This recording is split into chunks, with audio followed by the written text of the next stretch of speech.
Mesdames, Mesdemoiselles, Messieurs, bonsoir et bonjour. Aujourd'hui, lundi 28 décembre, nous allons clôturer finalement la 29e édition du festival Malaki Makongo. Je vous invite donc à ouvrir le bal en commençant par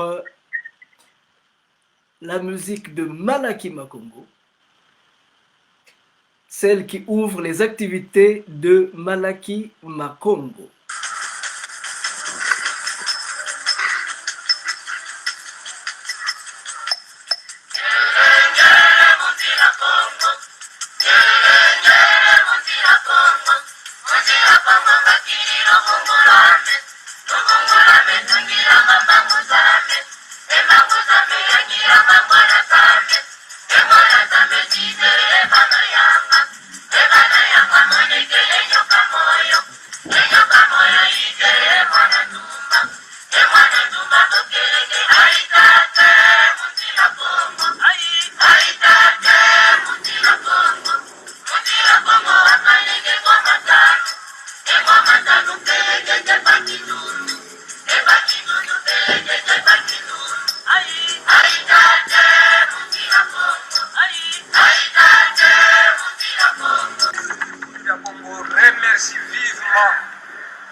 Malaki Makongo qui a voulu songer et penser à adresser une invitation à Bundu de Congo de participer à ce forum d'une grande importance historique.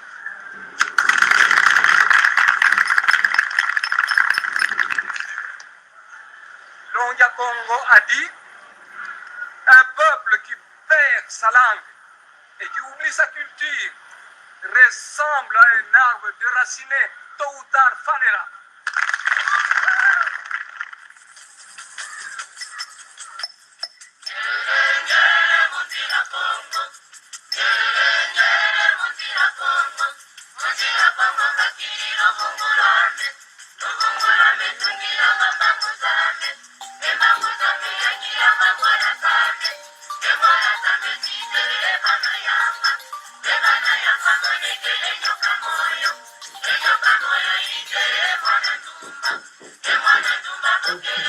Je te donne le lien. Je t'envoie le lien. Je t'envoie le lien.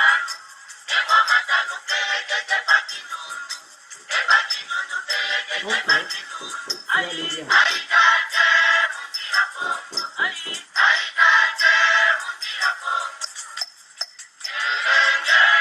J'ai envoyé le lien déjà.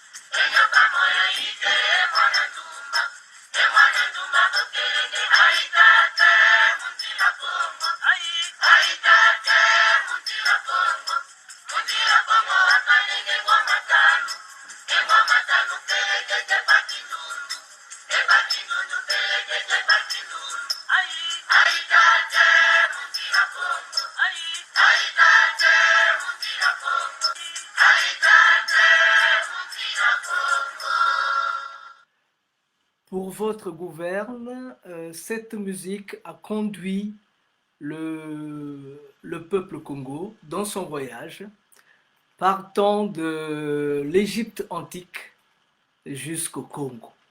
Et cette musique est en train de tracer le cheminement, cette musique est en train de tracer l'itinéraire qu'ils ont pris pour partir de l'Égypte antique jusqu'à Mbanza Congo. Euh, voilà. Aujourd'hui, 28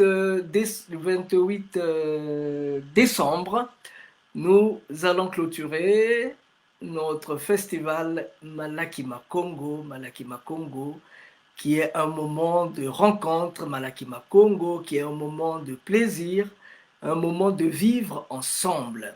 Aujourd'hui, donc normalement, nous allons écouter, la journée est consacrée à l'Académie de la culture Congo. Malakima Congo a envie de créer cette académie, une académie de la culture Congo. Chacun va apporter l'eau au moulin. Chacun, suivant ses énergies, sa force, apportera ce qu'il peut. Et ce que nous ne pouvons pas avoir, nous irons le chercher là où il se trouve. Parce que nous devions aussi avoir ce dont nous avons besoin. Entre-temps, nous étions ensemble pendant 2 jours déjà, et durant ces 2 jours, beaucoup de choses sont passées. Beaucoup de choses sont passées. Je donne donc la possibilité à ceux qui ont vécu ces 2 jours d'échanges, de rencontres avec vous, de nous dire exactement qu'est-ce qu'ils ont vécu, qu'est-ce qu'ils ont suivi et qu'est-ce qu'ils en pensent. Je ne vais pas indiquer quelqu'un pour le faire, mais celui qui sent qu'il a quelque chose à dire à propos, c'est l'occasion. Alors, le professeur des professeurs,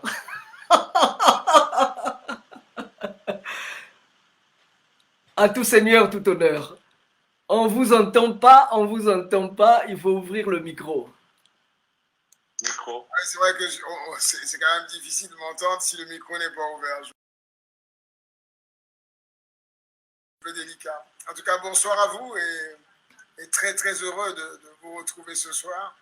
Et encore merci à Masengo Mambongolo qui nous a permis de pouvoir nous retrouver. Hein. Donc c'est un grand plaisir. Hein. Moi, c'est tout bonheur. Hein. Moi, je pense que d'un côté, les moments de partage comme ceux qu'on vit actuellement sont des moments exceptionnels. Parce que d'un côté, on est vraiment entouré de sa famille et on voit encore une fois plus que la Terre est petite. Hein.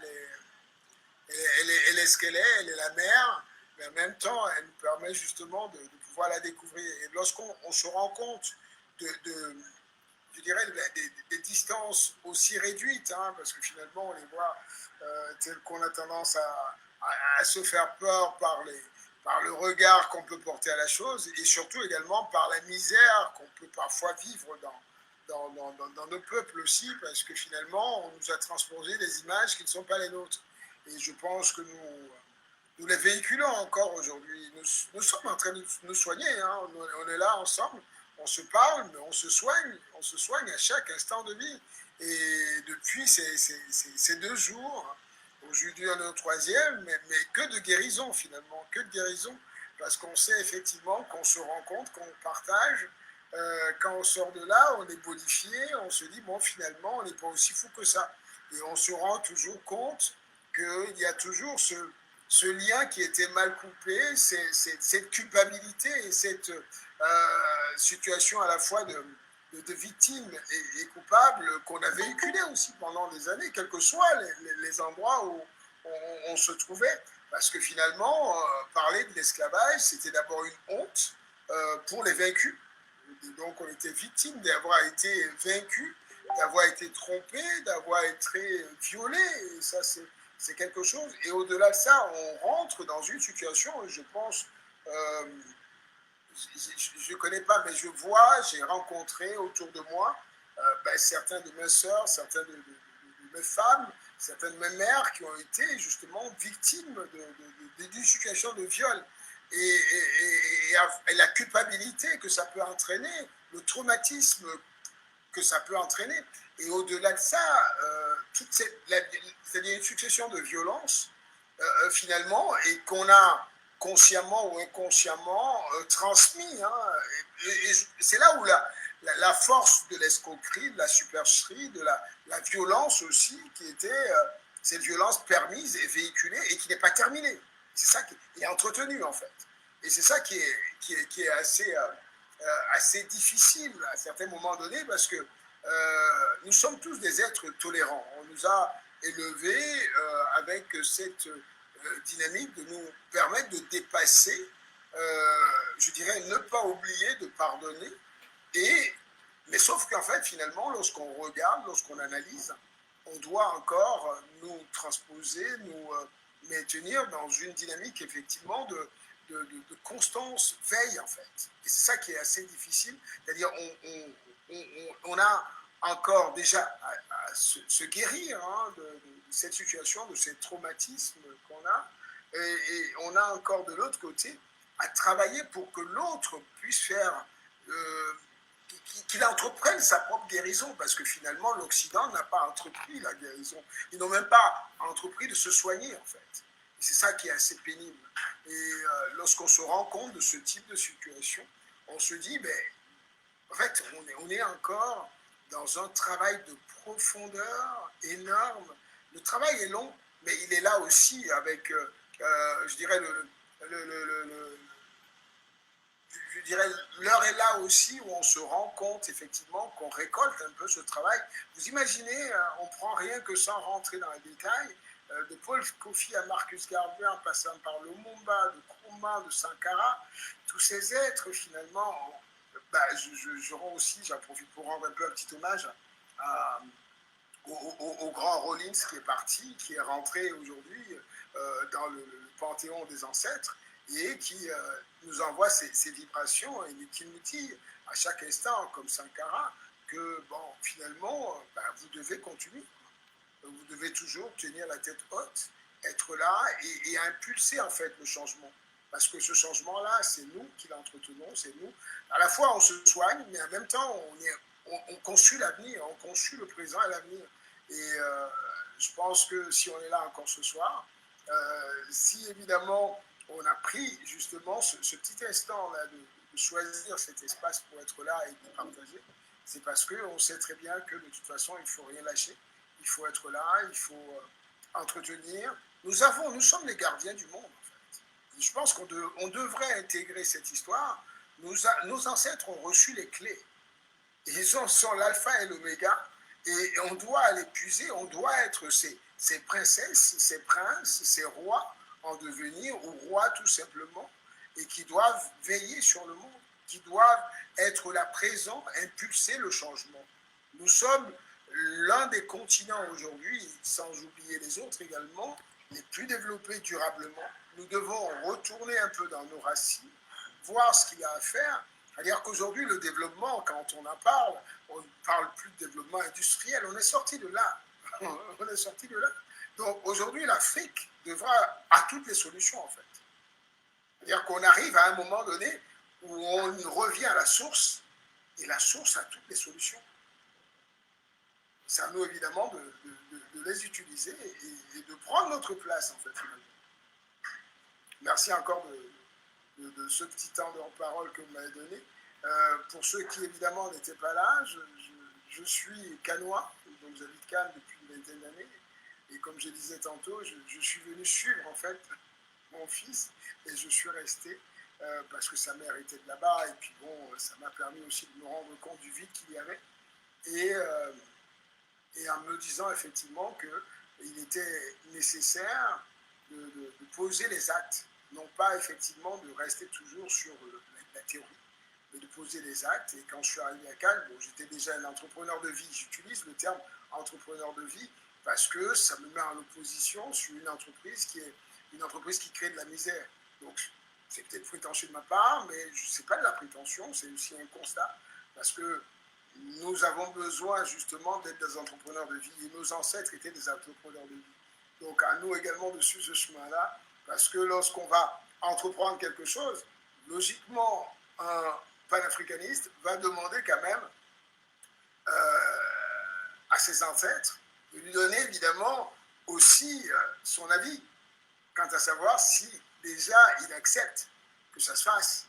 Est-ce que ça respecte les lois, effectivement, la nature, les lois ancestrales? Oui, ça les respecte. Est-ce qu'on peut le faire? Oui ou non? En fait, là, sur ce plan-là, les ancêtres nous donnent aussi la possibilité de choisir. Et là, donc, je me suis dit qu'il fallait poser un festival de films panafricains, ce qui a été fait. Donc, il a lieu à Cannes depuis 17 ans. Et il est là, effectivement, au-delà du Festival international film panafricain, qui est également produit et organisé par une structure associative qui s'appelle Nord-Sud Développement. Nous avons créé parallèlement NSD Institute, qui est donc une plateforme de rencontres et d'échanges des savoirs, des expériences.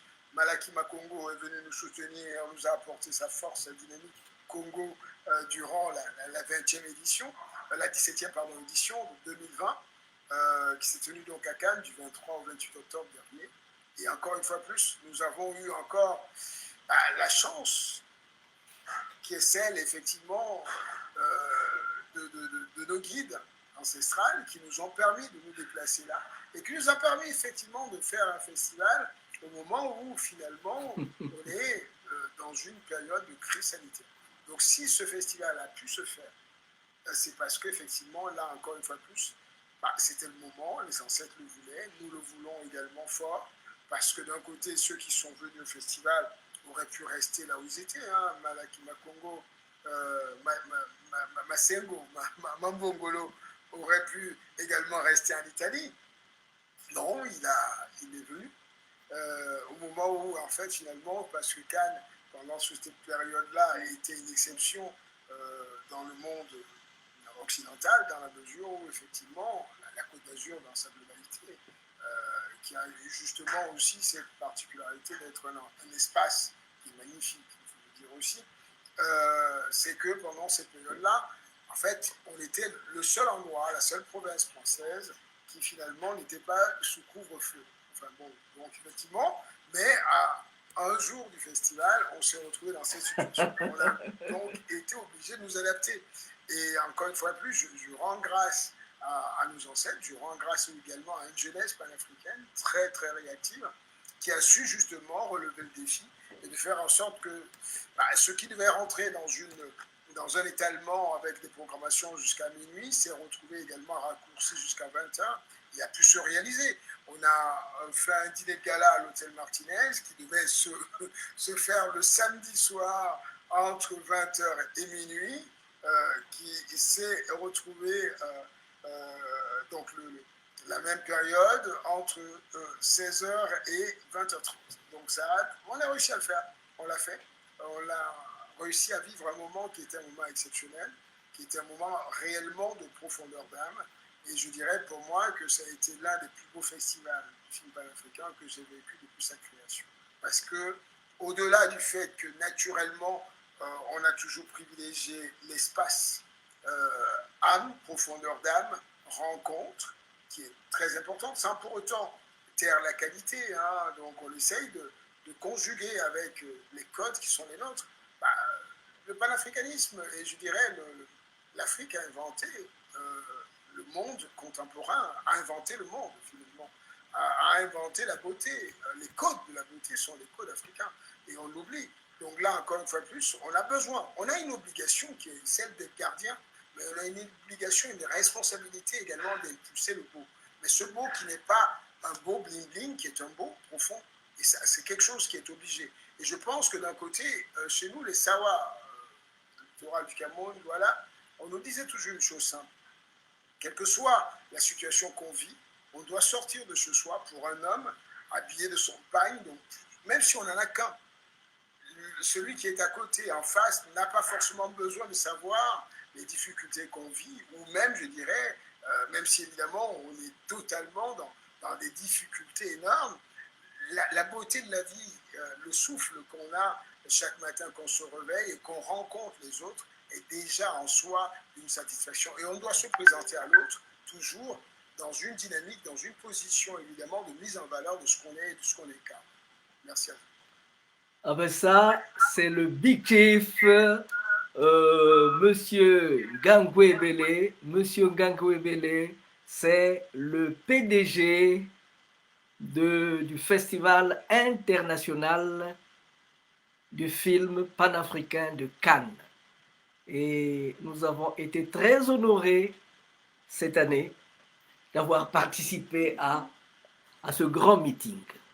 Alors, je disais, après ce briefing, je disais tantôt que aujourd'hui, nous allons parler d'une chose très importante.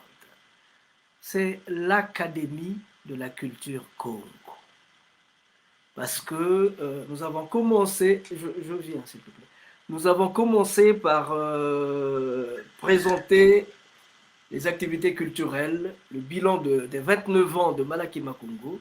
Après, nous sommes passés à la Banque éthique africaine, parce que quand vous avez une idée, il faut avoir aussi les moyens de sa politique. Et nos moyens, on ne va pas aller les chercher ailleurs. Pour développer nos choses, on n'ira pas les chercher ailleurs, on les prendra là où nous sommes. Et c'est seulement à partir de là que les autres vont nous soutenir, s'ils veulent bien. Voilà. Donc aujourd'hui, nous avons Tata Romain Mienagata, nous avons Mama Mpeo Lubwetete, nous avons Tata Fulele Donacimento qui vont nous éclairer sur ce chemin de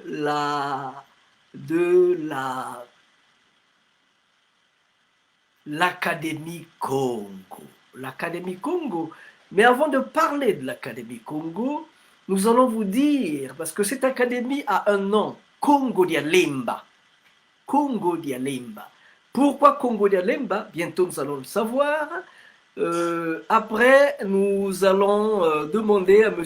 Fulele Donacimento de partager avec nous son expérience.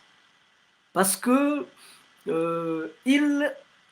il a décidé d'enseigner ses enfants et les enfants de ses amis, de ceux qui aiment l'Afrique, avec sa manière de penser, avec cette africanité qui vit en lui. Il a pensé qu'avant de connaître toutes les cultures du monde, un enfant doit d'abord commencer à connaître sa propre culture. Mais on va donner quand même la possibilité à notre Big Chief Potitoku de nous dire un mot, parce que après tout, c'est avec lui que nous touchons sur les boutons pour essayer de mettre à votre disposition les images que vous voyez. Ouvrez le micro, s'il vous plaît. Merci beaucoup. Bonjour à tout le monde. J'avais demandé la parole un peu plus tôt pour rebondir sur ce que le professeur Bélé a dit, mais vous avez complété en disant ce que je voulais dire. Mais comme le professeur a dit, ce festival était un moment pas de guérison, de traitement en fait. On a continué le traitement, on se traite toujours. Et on ne va pas s'empêcher d'être prétentieux, monsieur le professeur, parce qu'on a été victime de la prétention. Ce n'est pas bien d'être coupable d'avoir été victime. Je ne sais pas si ce que je dis a un sens. Nous étions victimes de quelque chose et le dire est une ouverture pour qu'on nous accuse encore de nous plaindre. On a été victime de la prétention de ceux qui ont prétendu être meilleurs que nous et ont essayé et ont presque réussi d'imposer ce qu'ils ont au détriment de ce que nous entretenions avant qu'ils n'arrivent. De mémoire, je n'ai pas souvenance que l'Afrique était en catastrophe avant l'arrivée des Occidentaux ou bien de tous ceux qui ont jusqu'à maintenant pillé l'Afrique. Donc, on ne peut pas parler de développement sans savoir ce qu'on a. C'est entretenir et faire évoluer ce qu'on a qui donne le développement, en fait. Donc, tout ce que l'Afrique a, si on ne retourne pas à la source, comme le professeur le dit, on ne peut pas parler de développement. On ne peut pas parler de développement. Quand on va dans des séances de développement personnel, de coaching, de psychologie et tout, qu'est-ce qu'on dit aux gens? Essayer de se connaître pour pouvoir s'affirmer. Donc, c'est cette formule-là que nous devons adopter maintenant et retourner à la source, savoir ce que nous avons et les utiliser pour se développer. C'est bien d'avoir beaucoup de personnes autour de quelque chose, mais avant qu'on s'asseye en nombre autour de quelque chose, il faut connaître soi-même individuellement ce dont on est capable. Et quand tu le mets en pratique, le résultat sera là. S'il y a quelqu'un qui vient mettre la main à la pâte, c'est un plus. S'il n'y a personne, ça continue. Tu continues tout seul. Donc, ce que nous avons fait ici moi, je n'étais pas là le premier jour, j'ai rejoint le meeting hier et aujourd'hui, et le bien que ça m'a fait, c'est énorme. Je l'avais dit hier. Donc, le mot prétention, je ne sais pas quelle connotation, ça n'a pas de sens si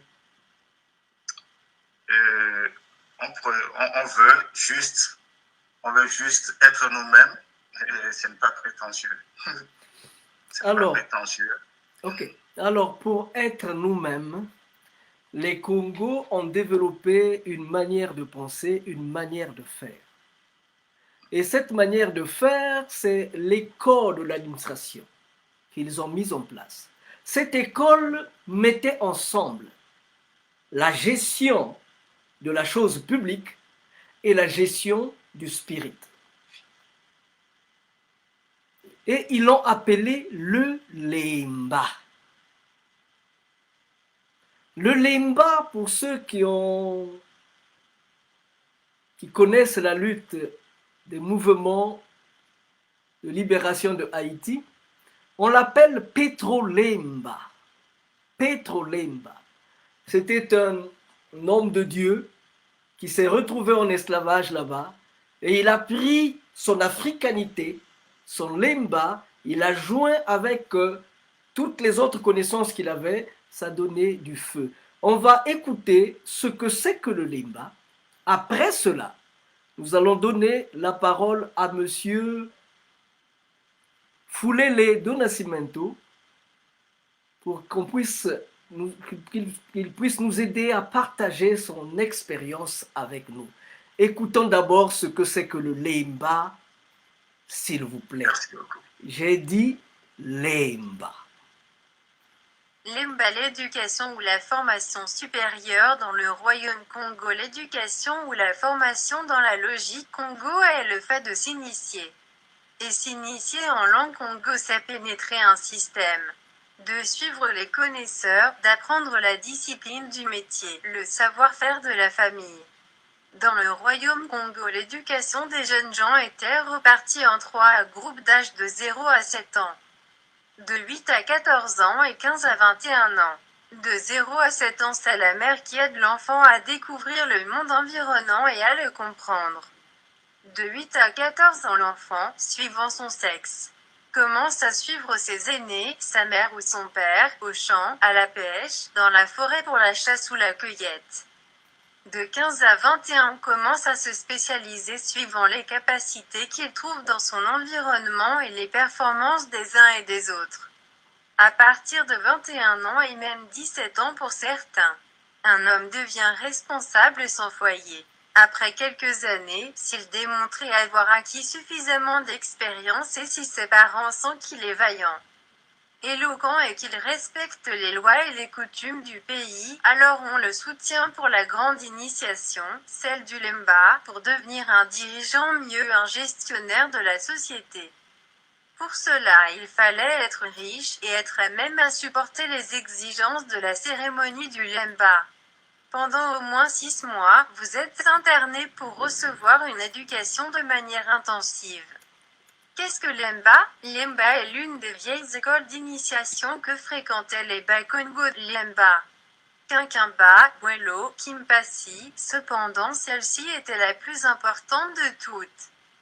Tous ceux qui avaient fréquenté l'Emba devenaient des hommes importants, très connus, ils devenaient des dirigeants, gouvernants, juges, guérisseurs, etc. Tous ceux qui terminaient leur instruction à l'Emba furent distingués par la formation qu'on y recevait, c'est cette école qui donnait l'éducation la plus poussée. Les médecins et leurs sciences furent reconnus et respectés partout où on les rencontrait. L'initiation Lemba était considérée comme un travail de bienfaisance. Lemba avait des intentions précises de protéger le savoir de ce beau pays, sa civilisation et sa culture face à l'encontre des étrangers. Voici ce qu'écrit Gébalandier. Il s'agit d'un groupement exclusivement masculin dont l'accès implique initiation et protection du savoir à l'encontre des étrangers, qui pouvaient s'initier à Lemba, seul. L'homme pouvait s'y initier, pas n'importe quel homme, mais seul un homme vaillant, éloquent, était digne d'y entrer. La plupart des initiés provenaient des clans nobles car pour entrer à Lemba, il fallait être riche, sinon il était impossible de donner tout ce qu'on exigeait. Néanmoins, n'importe qui avait le droit d'y entrer s'il se sentait capable de payer ce qu'on y exigeait. Pour entrer à l'Emba, Sébalandier écrit, pour la participation à l'Emba reste libre dans une large mesure. Ceci confirme que l'Emba était une école ouverte à tout le monde. Elle n'était pas du tout fermée. Zone d'influence l'Emba. L'histoire de l'Emba conserve beaucoup de témoignages jusqu'à ce jour, sur la rive droite du fleuve Congo. Dans une partie de l'ancien royaume du Congo, plus précisément, dans la région de Manyanga, surtout dans le secteur de Kivunda et aussi dans la région de MFWH et les Balari. Il est curieux de noter que partout où on rencontrait l'Emba, on trouvait la croyance dans Ngombo, Dieu renseignant les hommes sur toutes les lois cosmiques. Ngombo avertissait les hommes par ses Nwanga Ngombo. On trouvait aussi un autre fait pour maintenir la paix et la vérité dans le pays, Binkondi, NKO.ND, qui dans la tradition était considéré comme dieu de paix et de justice. Ces faits contribuaient à l'expansion et à la renommée de l'Emba. Cependant une chose est certaine. L'Emba est une ancienne école initiatique dans ce pays comme d'autres dont nous avons parlé précédemment. Admission à l'Emba. Pas n'importe qui pouvait entrer à l'Emba. Il fallait remplir certaines conditions. La première c'était la principale était qu'il fallait hériter d'un bracelet Lemba, c'est-à-dire de succéder à un Enwanga Lemba. Si un Enwanga Lemba venait à mourir, le clan était obligé de choisir celui qui devait lui succéder. Hériter un bracelet était considéré comme un droit acquis dans un clan. Celui qui était choisi devait s'initier à l'Emba. Cependant, on ne devait pas attendre la mort du Enwanga Lemba. Il était donc donné à n'importe qui dans le clan de s'initier au Lemba. Il suffisait que ce dernier soit capable de payer tout ce qu'on demandait pour l'initiation. La deuxième condition était la maladie. Beaucoup étaient conduits à l'Emba pour guérir d'une maladie. Celui qui était guéri était obligé de s'initier afin que dans l'avenir il puisse guérir ceux qui souffraient de la même maladie. La dernière condition était le contact fortuit. Cependant la session, à l'exception des candidats, personne ne pouvait entrer dans l'enceinte de l'Emba. Voilà, voilà un peu le feu avec lequel nous voulons jouer. Nous allons jouer avec le feu. Quand on joue avec le feu, si on ne fait pas attention, on se brûle. Mais nous n'avons pas le droit de faire un pas en arrière. Comme on dit en Haïti, on va en avant, pas fait bac. L'éducation, c'est la base au travers de laquelle on construit l'homme, au travers de laquelle on développe un pays. Il y a quelqu'un, Monsieur Fulele do Nascimento, qui a osé, je dis bien osé parce que ce n'est pas donné à n'importe qui, par les temps qui courent et suivant les conditions que nous vivons, de se dire que pour former des grands Africains de demain, il faut qu'on mette à leur disposition les informations que nos ancêtres nous ont laissées. Nous, au Malaki, on dit, il faut dire aux petits-fils de nos petits-fils ce que les parents de nos parents ont vécu. Nous donnons donc la possibilité aujourd'hui à Monsieur Fulele do Nascimento de se présenter et de nous dire, de nous parler de ce feu. Comment est-il arrivé à pouvoir faire ce qu'il va nous dire? D'accord. Merci beaucoup de me donner la parole. Mbote, la Benyo Asso.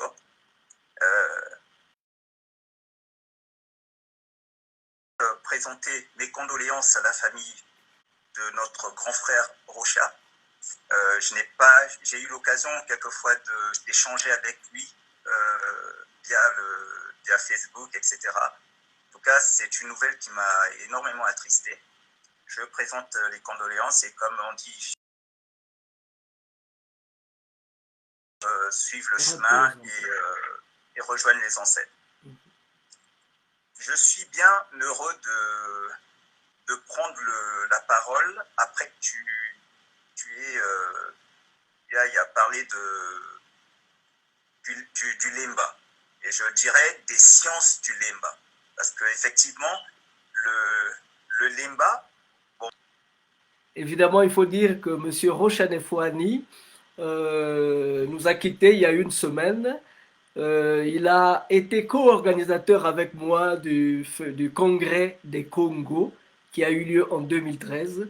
Il nous a quittés il y a 3 jours et le premier jour, nous avons observé 1 minute de silence pour M. Rochanefouani et pour M. Louyam Penemalela qui était un des initiateurs de Malaki Makongo qui nous a quittés aussi cette année. Il est revenu? Oui, il est là. D'accord. Donc, oui, comme je n'étais pas là le premier jour, je me permets de rendre également hommage. Donc, je disais que oui, souvent nous parlons d'initiation et pour nombreuses personnes, initiation, ça fait référence à quelque chose de mystique et autres. Donc, j'aime pas trop employer ce terme-là parce que ça fait peur à des gens. Le Lemba, c'est l'université. Vous avez dit tout à l'heure, et c'est l'école, c'est l'université. C'est effectivement, donc c'est un lieu d'instruction. C'est un lieu où on acquiert, où on a l'acquisition des connaissances grâce à l'enseignement. Et c'est pas un enseignement mystique. On y apprend toutes les sciences de la vie. Et c'est bien ce qui a été dit dans le commentaire tout à l'heure, l'explication du Lemba. Alors, je ne suis pas présenté, excusez-moi. Lélé, je suis membre d'un organisme qui est Ouem-Essout.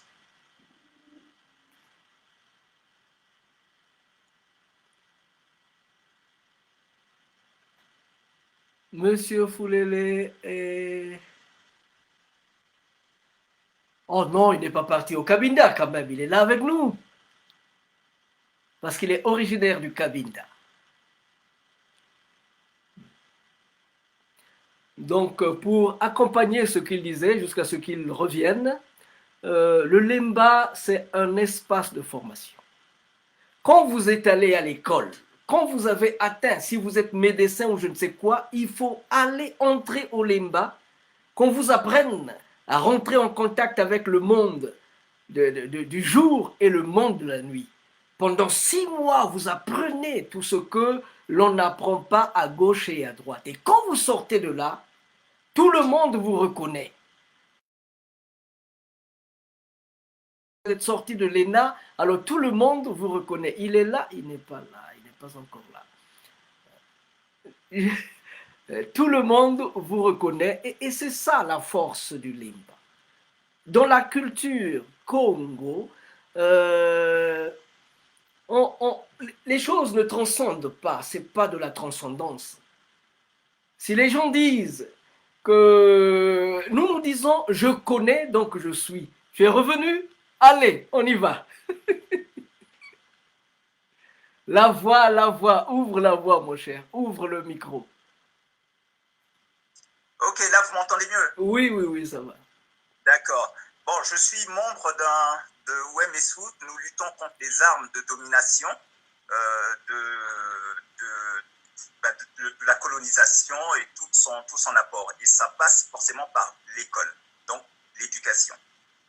Et justement, on a parlé du Lemba, et pour moi c'est très important, les sciences du Lemba, l'institution qu'est le Lemba. Pourquoi? Parce que moi, dans mon expérience, j'ai été à l'école, comme tout le monde, et j'ai plus appris,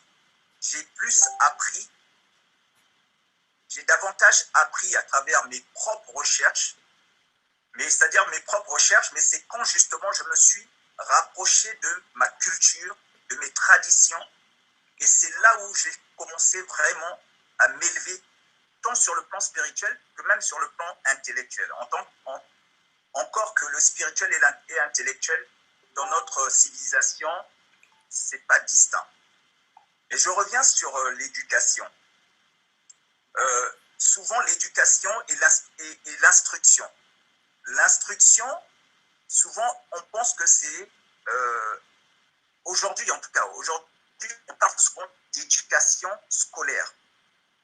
Moi, je dis non, justement. Il faut bien distinguer l'éducation scolaire. L'instruction, c'est l'acquisition des connaissances grâce à l'enseignement. Tandis que l'éducation, c'est le développement des capacités à être soi tout en étant avec les autres. Et c'est là qu'on prend conscience, comme chez nous, on dit Bolé Bantu, Kaka Songo. Un seul, il faut être uni. Moi aussi, je suis un autre. Le respect.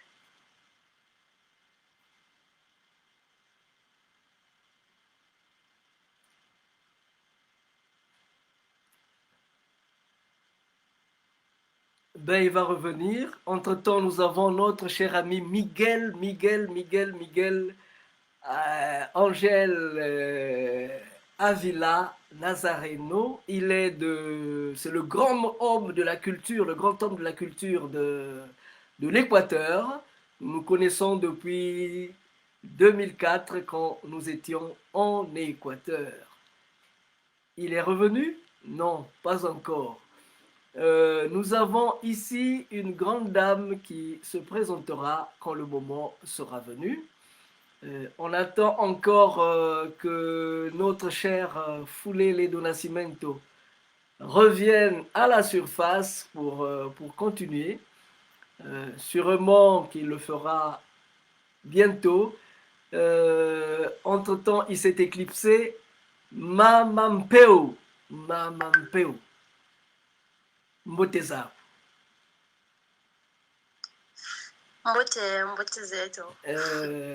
On m'a dit que tu enseignes la langue Congo aux enfants.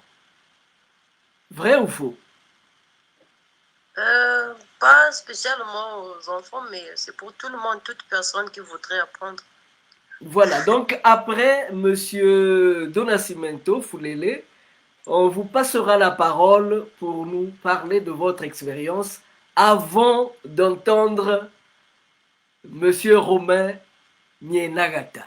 Vous y êtes, Monsieur Fulele? Vous y êtes? Ok. Non, on ouvre. Il faut ouvrir. Oui, je regrette, je ne sais pas pourquoi ça coupe de temps en temps, c'est dommage. C'est normal, c'est le malaki. Ça tombe, on dit, quelles que soient les conditions, tu montes en haut, tu descends en bas, un cadavre doit mourir. Donc ça arrive souvent, il n'y a pas de problème.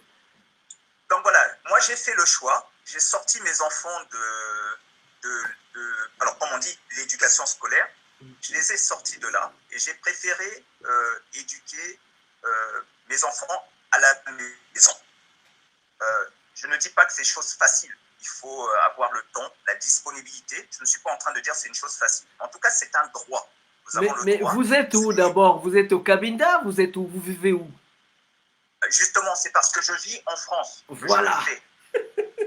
Parce que je vis en France et l'école telle que nous le connaissons aujourd'hui, c'est justement un lieu où nos enfants sont aliénés, pour ainsi dire.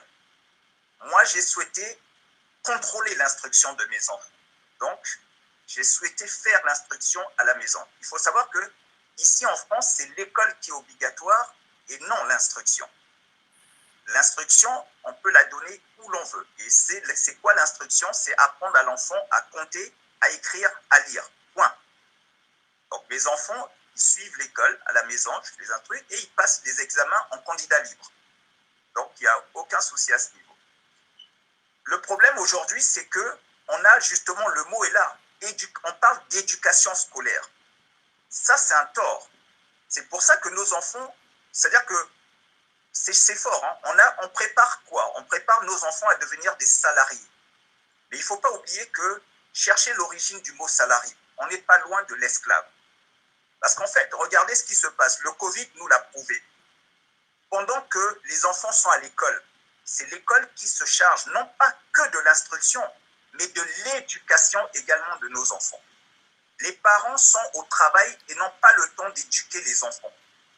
Et après, on s'étonne que les enfants soient mal éduqués. Malcolm X a dit, seul un fou laisse un étranger éduquer son enfant. Et ça, c'est ce que je n'ai pas voulu. C'est ce que je n'ai pas voulu.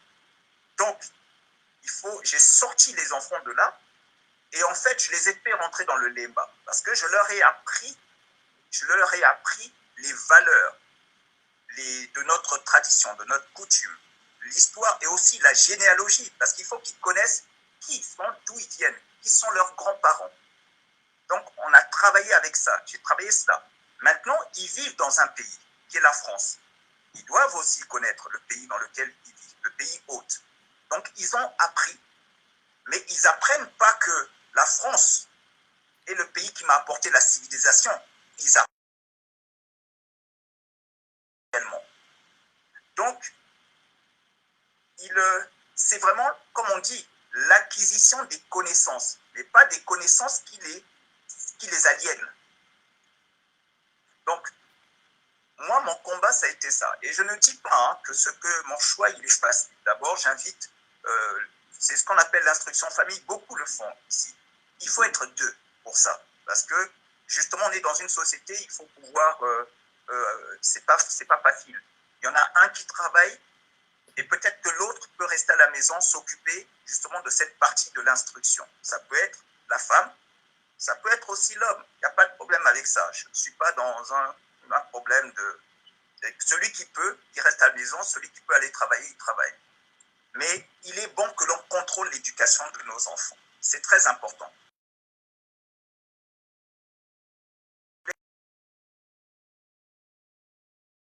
Ils disent, pour jurer, ils disent, voilà. Ça veut dire qu'ils sont éduqués non seulement par l'école, par le quartier, mais ils emploient des termes arabes. Voilà, c'est arabe. Nos enfants doivent réapprendre nos valeurs à nous, Congo. Puisqu'ils sont Congo, ils doivent apprendre des valeurs Congo avant de s'ouvrir.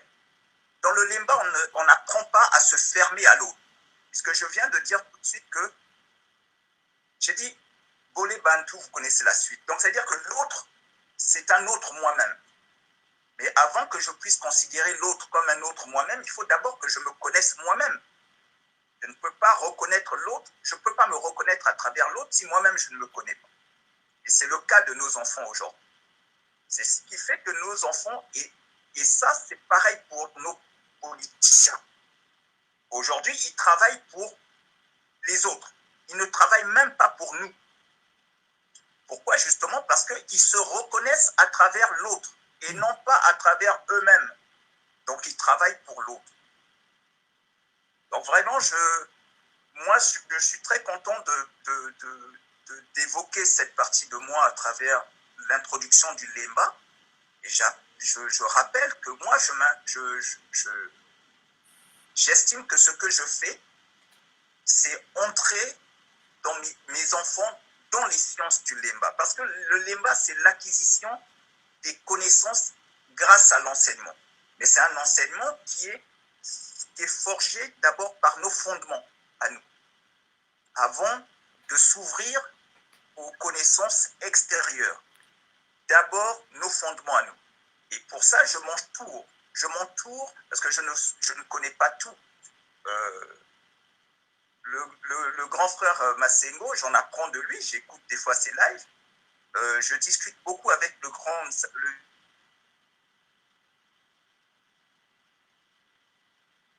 Ah, il est encore parti. On en profite pour dire bonjour à Miguel. Hola, hola, hola. ¿Cómo está, Miguel? Hola, Miguel. ¿Cómo está, amigo? ¿Dónde está? En attendant qu'il revienne.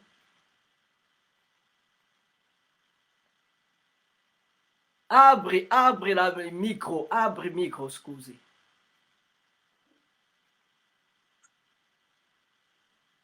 Apri il micro. Aprilo, scusi.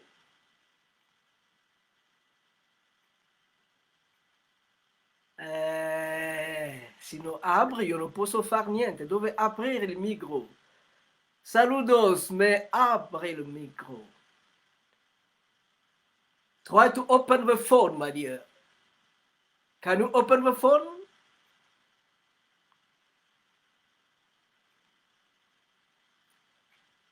Ok, en même temps, Madame Eddy Berti, bonjour.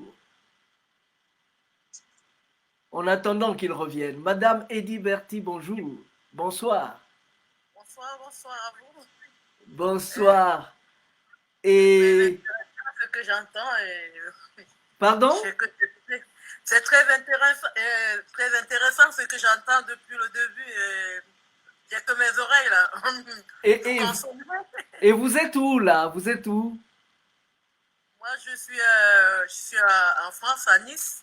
Ah, d'accord. C'est le professeur Gagné qui m'a donné le lien. Ok. Et vous êtes originaire d'où? Cameroun. Du Cameroun. Oh, c'est très bien. Merci beaucoup. On redonne la parole à monsieur Mouta Fulele do Nascimento. Voilà. Et donc, merci. Et donc, je voulais dire que nous voulons tous œuvrer pour la renaissance de notre continent, de nos pays. Et on ne peut pas œuvrer à cette renaissance sans passer par l'école, par l'instruction, mais l'instruction à partir de nos propres valeurs. Et là, les mamans, les papas, nous avons tous un grand rôle à jouer. Ramener nos enfants à nos valeurs à travers l'éducation d'abord. Je pense que l'instruction, c'est bon, mais l'éducation au début doit avoir une grande importance. Et là, je mets les mamans en premier plan, parce que ce sont les premiers instructeurs. Avant la naissance de l'enfant, déjà la maman éduque son enfant. Elle éduque, de par son comportement déjà, elle éduque l'enfant. Donc pour moi, les mamans ont un rôle très important dans notre renaissance. Voilà, et malheureusement, cette transmission-là, à partir du moment où la plupart des jeunes filles aujourd'hui ne sont pas dans notre culture Congo, eh ben, les enfants qui naissent de ces filles-là, ben, c'est perdu. C'est perdu parce qu'ils reproduisent les mêmes erreurs. Et ça, c'est bien dommage. Moi, j'ai eu la chance d'avoir eu des parents qui m'ont ancré dans ma tradition, même s'ils étaient chrétiens, ils étaient autres, mais jamais ils oubliaient la tradition. Moi, j'ai toujours rendu hommage à mes ancêtres. Mes enfants, aujourd'hui, tous les jours, eux-mêmes le font individuellement, et il y a un jour particulier où on a une plante qui est là, c'est notre autel, on fait nos libations, on rend hommage à nos ancêtres. Et mes enfants, ils sont nés ici, mais ils savent, on doit rendre hommage aux ancêtres, on fait nos libations, ils savent à qui ils ont leurs grands-parents qu'ils ont connus, ils parlent, même ceux qui n'ont pas connu, je leur parle de leur généalogie, donc ils savent quels sont mes grands-parents, comment ils s'appellent, voilà. Et je pense que tous ces fondements, toutes ces bases-là, c'est très important pour construire le Congo de demain. Comment pouvons-nous construire le Congo de demain lorsque nos enfants d'aujourd'hui ne connaissent rien de ce Congo-là? Je ne parle pas simplement du pays en tant que tel, mais les valeurs de ce pays-là, les fondements de ce pays. Malaki Makongo, c'est la célébration justement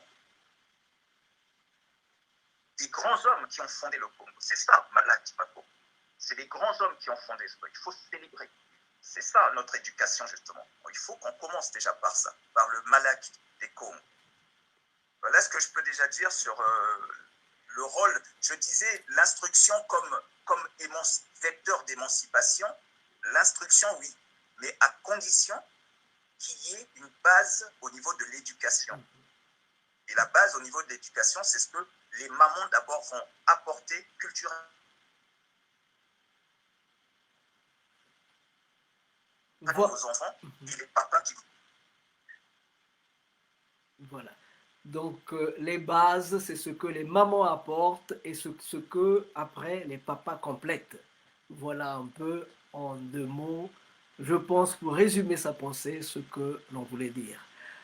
Hola, hola, hola, hola, Miguel, ¿cómo está Miguel? Hola. ¿Por qué no habla Miguel? Un saludo, Miguel. Voilà, notre ami Miguel a des problèmes de communication. Il me l'avait déjà dit. Donc, bonjour Mama Berlus. Alors, bonjour Masengo et bonjour tout le monde. Ah, finalement, ok. Mama Berlus, je reviens à toi. Il y a Miguel. Hola Miguel. Hola, saludos. Saludo. Habla di Santo Domingo, di Ecuador. Ok. Habla. 5 minuti. Saludos desde Ecuador para todos.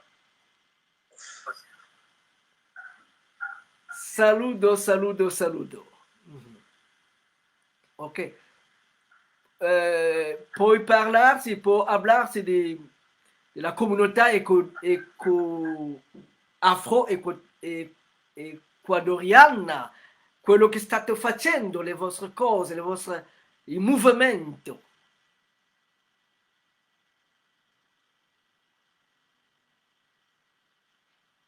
Ai. No, non scusa niente.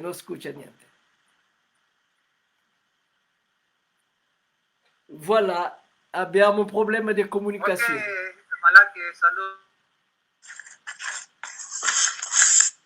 Ok. Saludo a todos. Va bene. Invitando todo a la preparación para federalista para África 2023.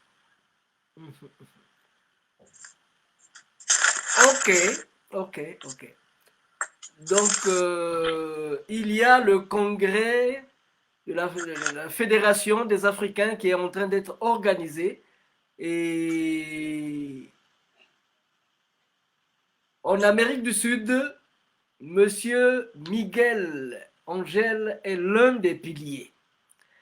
Alors, après avoir écouté Monsieur Fulele do Nascimento, nous allons écouter Maman Mpeo Lubwetete, après, nous donnerons la parole à monsieur Romain Mienagata. On vous écoute. Ouvrez le micro, s'il vous plaît. Bonsoir à tout le monde. Merci pour l'invitation. Tata Masengo Mambongolo. Moi, c'est Mpio. Je vis en Allemagne et j'ai décidé de faire des vidéos pour apprendre le lari, enfin enseigner ce que moi je sais en lari. Et donc, aujourd'hui, je vais parler de mes cours et expliquer ce que Mpio Lubutete veut dire. Et j'expliquerai donc concernant mes vidéos. Alors, Mpio, c'est l'ombre, mais pas l'ombre que l'on ferait à quelqu'un pour le nuire, mais par contre, c'est Mpio. C'est un abri, un endroit paisible pour aller se ressourcer, se réfugier, se reposer. Et le Bouetete, c'est l'étoile. L'étoile qui illumine, qui montre le chemin. Voilà. Et donc, j'ai décidé de faire des vidéos. Comment j'en suis arrivée à faire mes vidéos? Je suis allée à la recherche de l'amélioration de mes connaissances en lari. Je voulais m'améliorer, je voulais apprendre quelque chose de nouveau, ajouter un plus à ce que je savais déjà. Et donc, je suis allée sur YouTube. Je n'ai pas trouvé ce pourquoi j'y étais partie. Alors, j'ai commencé à nourrir l'idée de faire donc des cours pour apprendre ce que je sais aux autres. Vous êtes linguiste? Non, c'est juste quelque chose que je fais avec et par passion. L'amour du partage, l'amour de cette langue maternelle, cette langue si riche et belle à parler, à partager. Voilà. Donc, je fais des vidéos pour apprendre le lari, pour enseigner aux autres, parce que non seulement que moi-même aussi je suis dans le besoin, mais je sais que quelque part, il y a beaucoup de monde qui voudrait apprendre le lari. Les enfants de la diaspora, par exemple, ou encore les enfants de chez nous, sur place, mais qu'on élève en français, parce qu'il y a des parents au pays qui élèvent leurs enfants en français au lieu de leur parler en langue maternelle qui est le lari. Et donc, pour ces vidéos, je pense que ça pourrait aider beaucoup à se retrouver, à se connecter, sinon à se rattraper à ceux qui n'ont pas appris, à ceux qui n'auraient pas appris. Et donc, je leur souhaite les bienvenus à ma page, à ma chaîne YouTube, pour apprendre, pour améliorer et découvrir. Il faut déjà nous laisser vos informations sur au niveau des messages, des messages ici là. Comme ça, le chat, comme ça, on saura exactement où vous trouvez, comment vous trouvez. Donc, Monsieur Miguel Avelar, Monsieur Miguel Avila, Miguel Angel Avila Nazarento, il nous invite pour les préparatifs du premier congrès fédéraliste panafricain, donc Africa 2023, ça va se faire en 2023, donc il nous invite à prendre part à cet espace, à prendre part à ce mouvement. Voilà. Alors, je pense qu'il est prêt, Monsieur Romain. Mais avant de donner la parole à Monsieur Romain, on va demander à Monsieur... Est-ce qu'il est là? Ah, il est là. Monsieur Kalidiatou, qui est en France, à Nancy, je pense bien, de nous rincer les oreilles avec de la musique, comme il sait bien le faire. Ah ben, tu as un problème? Ok, si tu as un problème, nous on continue. Quand tu seras prêt, tu viendras avec nous. Tata Romain, à toi la parole. Monsieur Romain est un savant. Monsieur Romain est un homme extraordinaire. Il est aussi fort en mathématiques, en physique qu'en linguistique et dans des choses de fois qui m'étonnent. Même dans le basket, il fait de la mathématique avec les tennis, avec les baskets et tout ça. Il est là, il va nous dire qu'est-ce qu'il est, qu'est-ce qu'il fait et qu'est-ce qui lui pousse à faire ce qu'il fait. Monsieur Romain, on vous écoute. Tata Mbongolo, merci beaucoup. Et je suis très heureux ce soir d'être en contact avec cet aéropage des Congo ou des Africains, de l'Afrique, de la diaspora et du monde américain. Très content des discours que j'ai suivis du professeur Ebele, de Fulele do Nascimento, de Mamampeo.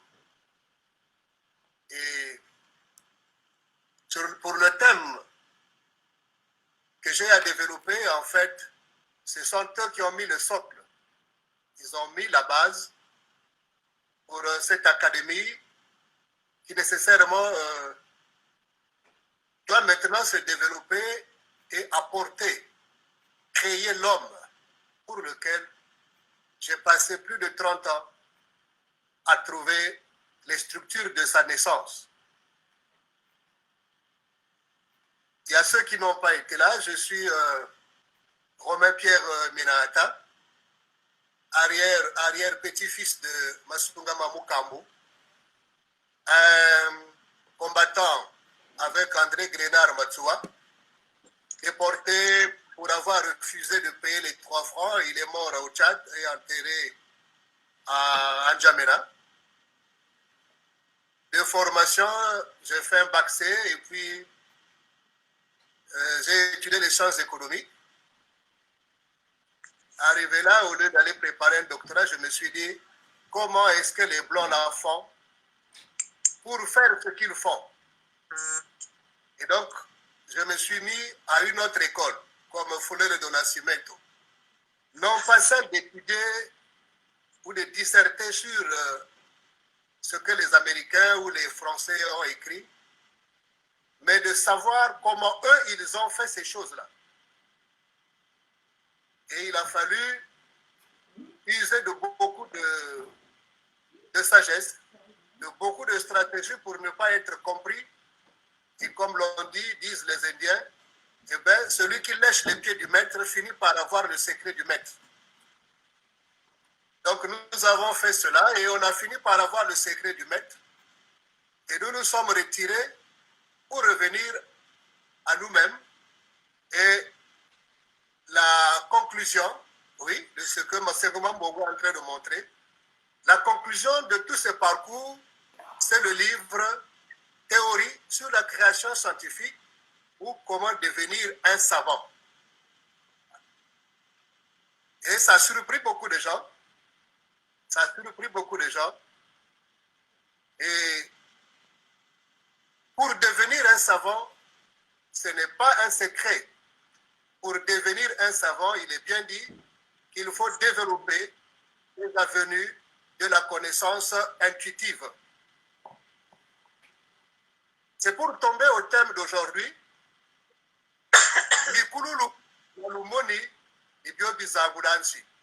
en fait, prophétie et vision sont les fondements de l'évolution, de l'élévation et de la grandeur des peuples et des nations.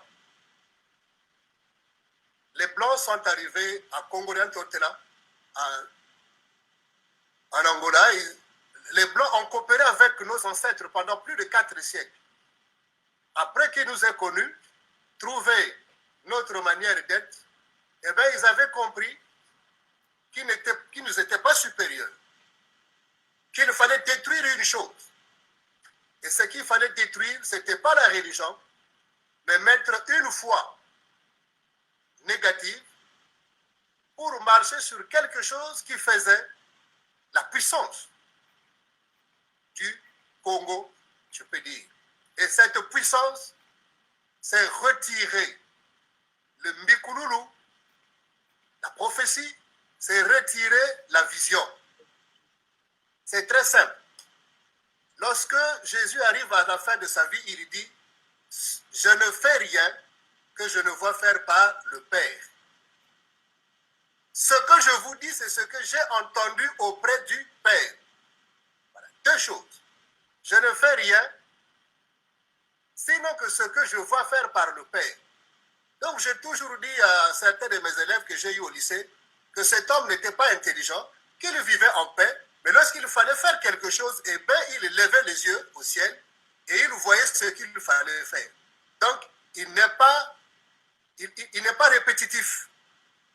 À chaque action, il lui vient une solution qui n'est pas déjà faite. Notre malheur aujourd'hui, c'est de lire la Bible et de vouloir répéter. Non, on ne répète pas parce qu'il y a d'autres compréhensions.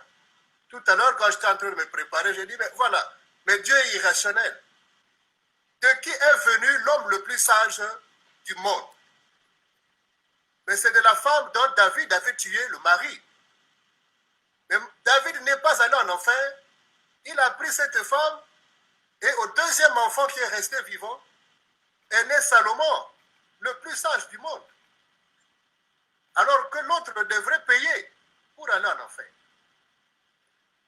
Il y a aussi l'autre qu'il a dit, Pinda, dans le livre Les Grands Initiés, l'intelligence sur terre, c'est se rappeler. Dans le ciel, c'est voir. Donc, il y a deux types d'intelligence. L'intelligence d'interprétation, ce que l'on nous donne à l'école, c'est-à-dire lorsque la société a rassemblé un certain nombre de connaissances, eh bien, on nous demande de les répéter. Et quand tu as eu une bonne mémoire, eh bien, tu es excellent, tu es majeur de promotion, de ceci. Mais face à une difficulté, qu'est-ce que tu dois faire? À ce moment-là, on a besoin de voir. On a besoin de l'intelligence de création. Tout à l'heure, je pensais à mon frère Basile Simba, qui est médecin en France, aujourd'hui il est à Libreville. Mais lui-même, il souffrait d'un mal. Il a payé le billet, il est venu à Brazzaville. Je l'ai amené auprès d'une maman. Et qui lui a, lorsqu'il a parlé, il a dit, tu as eu des problèmes avec ton homme. Eh bien, cherche, en fin de compte, le pied du criquet et l'œuf de... Comment on appelle ça? Kabakakotora Congo, Nazimi de Tinkwanga. Et à ce moment-là, on l'a soigné. Kinkwanga, c'est Voilà quoi? La montre religieuse. Oui. Voilà, la montre religieuse. Alors, il fallait prendre le genou. Voilà. Un professeur en médecine qui a été dans l'enseignement français, il souffre parce qu'il avait comme des démangeaisons, quelque chose comme des fourmis. Hein, il y a un fourmillement dans tout le corps. Alors, il est venu, il a dit, moi, j'ai tout tenté. C'est depuis plus de 25 ans que ça me ruine. J'ai dit, bon, on va aller voir ceux qui ne guérissent, qui ne soignent pas chez nous, mais qui guérissent. Parce qu'il y a un mot qui est devenu péjoratif chez nous. On pense qu'un guérisseur, ce n'est pas... Mais la médecine africaine et Congo et traditionnelle ne soignait pas. Elle guérissait. On parle de guérisseur, un mot vrai. Vraiment, le vrai mot, c'est celui-là. Un guérisseur. Et on l'a guéri. Alors que la médecine moderne, on venait de lire dans un document, qui est là, il dit, je soigne et Dieu te guérit. Comme je l'ai toujours dit, mais Jésus ne soignait pas, il guérissait. Et nous avons eu des guérisseurs. Et ces guérisseurs, tu arrives, ils te regardent. Ils te scannent spirituellement et il a la solution. Donc, sur la base de ces deux éléments, l'intelligence sur terre, c'est se rappeler. Dans le ciel, c'est voir. Jésus dit, je ne fais rien que je ne vois faire par le Père. Alors, il nous faut ramener, enlever cette affaire-là dans nos enfants, qui pensent que un prophète, quelqu'un qui fait, qui joue au Zeki ou tout ça, c'est en fin de compte un malabar. Non. Il y a le prix Nobel de physique, lui de Broglie, qui a dit la rationalité, sans l'irrationalité n'est rien. Aucune science ne vient du monde rationnel. Il y a d'abord l'irrationnel. Une fois que vous avez vu, vous pouvez interpréter. Et il y a Romain Roland qui l'a dit, si tu ne vois pas ce que tu cherches, eh bien tu ne trouveras pas ce que tu cherches. Par exemple, quand j'ai mis sur la base la moutoumologie, eh bien je suis assis et je vois un mot, matin, qui se sépare en deux. Ma d'un côté, tin de l'autre. Puis je dis, qu'est-ce qui se passe? Oui, ma, c'est un adjectif, tin, c'est un nom. Donc il y a une certaine concaténation. Donc un mot est mélangé, Et puis on dit, mais tu veux le représenter, oui, compte le nombre de fois que ta main s'élève. À l'école primaire, nous disions très bien, pour ceux qui ont fait le syllabaire, 1, 2 et 3. Ça te donne la valeur de la lettre. Et à partir de cette valeur, tu peux représenter, trouver les équivalents géométriques des mots. On trouve ces équivalents géométriques, et lorsque vous aviez l'anagramme, vous aviez les amis des mots dans une langue, et quand vous arrivez, donc il y a bel et bien une relation entre le visible et l'invisible à travers le nom. Donc ce que nous devrions retrouver, effectivement, c'est cette possibilité de voir, d'entendre. Et c'est à dessein que cela avait été fait. Quand un médecin peut voir et entendre, il n'a pas à tâtonner. Le malade arrive, et bien on lui dit, prends la nivaquine, mélange avec ça, tu lui donnes, il sera guéri. Ce n'est pas un scanner. On ne va pas aller chercher la maladie de quelqu'un dans le métal ou dans un micro-organisme qui va te dire, oui, il va placer, mais de quoi dont il souffre? Et je me suis moqué un jour déjà à l'Interpol. Je dis, vous êtes en train de chercher des voleurs. Donc, si vous avez des visionnaires, ils doivent savoir là où ces voleurs sont assis. Est-ce qu'on a besoin de faire 48 heures ou 5 ans en train de chercher quelqu'un? Même quand on est en justice, voilà comment nos juges étaient en train de juger. Dès que tu arrives, ils te regardent et disent, tata tamboula quoi. Si tu connais de quoi donc ça ressort, eh bien, on va te dire, est-ce que c'est toi ou c'est pas toi? Bon, mets la main ici. Et quand tu mets la main là, effectivement, ça te prend. Si tu connais, eh bien, une maladie va t'avoir. On pouvait laisser sa maison ouverte parce qu'il y a un condi qu'on a placé là. Dès que tu rentres là, le condi là va te suivre. Aujourd'hui, on va mettre la caméra, oui, la caméra sera là. Eh bien, la personne est déjà partie. Mais on peut la rattraper. Personne n'est parti, mais le condi là va le poursuivre et le ramener pour dire, je souffre, j'ai chaud, voilà, c'est moi qui avais fait. Dès que tu reconnais cela, ça fait. Donc, une société qui était bien organisée. Et moi, je suis content que nous puissions le redire à nos enfants. Que nous puissions, non pas qu'on accuse, mais que tous ceux qui connaissent, avec l'écriture, constituant l'enseignement, rassemblant le fils de 2 ou 3, quand ils vont recevoir cet enseignement, eh bien, ils continueront, ils diront à leurs enfants que chez nous, on ne t'attend pas. C'est Monseigneur Ernest Nkombo qui m'avait dit, je lui ai posé une question, entre vous et l'église évangélique, quelle serait la différence? Il me dit, mon fils, il n'y a pas de différence. Mais quand tu vas faire un culte chez les évangéliques, ils vont te voir.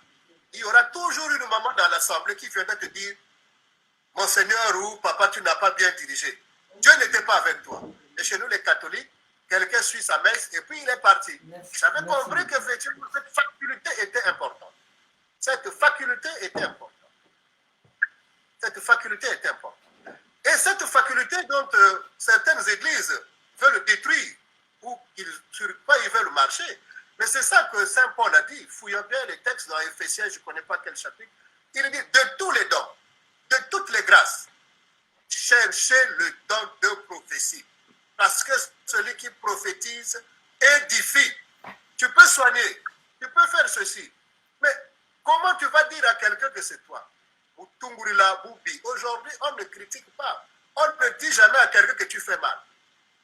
Or, c'est ça qui a mené Jean-Baptiste. Le courage que Jean-Baptiste a eu, c'est pas, je ne fais pas un cours d'évangélisation, mais le courage que Jean-Baptiste a dit, c'est de dire à ce monsieur-là que c'est pas bon de prendre la femme de ton frère. Donc, la faculté, moi je vais y rentrer, il y a beaucoup de choses qui sont là, mais la première des choses que nous devrons enseigner aux enfants, c'est comment devenir un savant, comment devenir un inventeur, et c'est très simple. C'est des choses très simples. On pouvait bien mettre Mwankelo,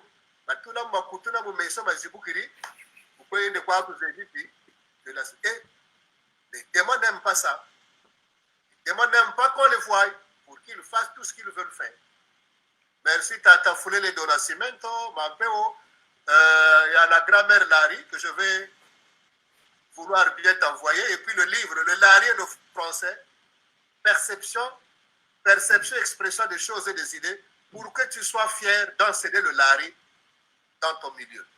Merci pour le temps que vous m'avez donné et d'être en contact avec tous ces aéropages des Congo à travers le monde. Merci beaucoup. Je vais me charger d'envoyer le livre, le Larry et la perfection à Mamampeo. Je vais déjà demain, je le mettrai à la poste. Alors, c'est pourquoi moi je n'aime pas parler. C'est pourquoi je n'aime pas le Malaki. Parce que c'est du feu. Dès